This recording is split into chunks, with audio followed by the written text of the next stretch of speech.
Gagawa muna tayo ng meatballs. Mayroon ako dito 500 grams na ground pork.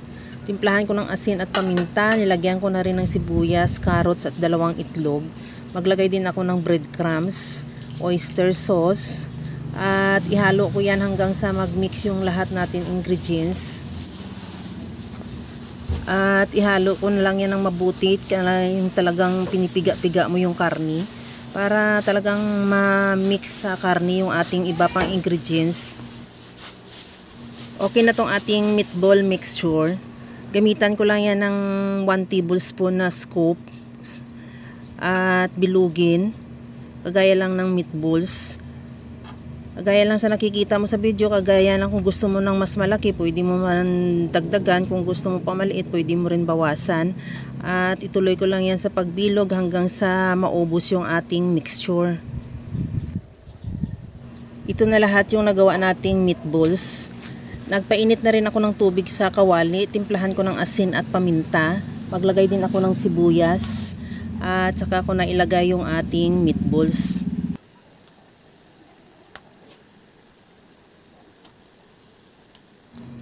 Pagkatapos natin ilagay lahat yung ating meatballs, takpan ko muna yan hanggang sa maluto. Malaman naman natin yan na luto na yan pagka lumutang na.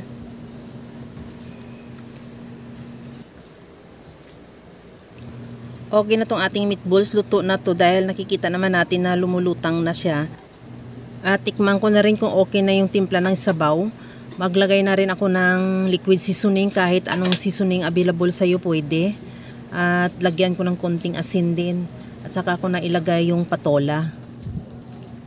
Ihalo lang din at takpan ko ulit yan para maluto lang din yung patola.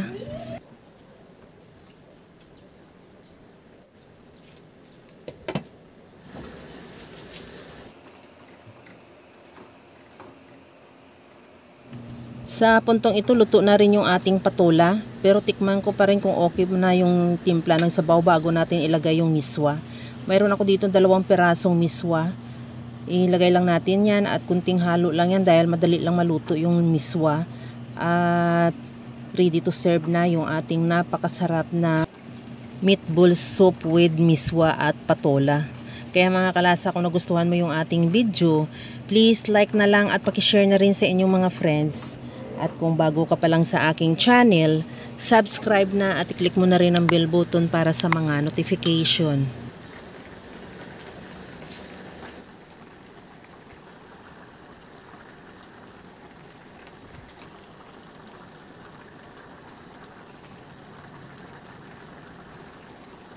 Okay na tong ating meatball soup with miswa at patula. Bago natin patayin yung apoy, maglagay ako ng mga at least 2 tablespoon lang na sesame oil. Okay na to, hanguin ko na lang yan at ready to serve na.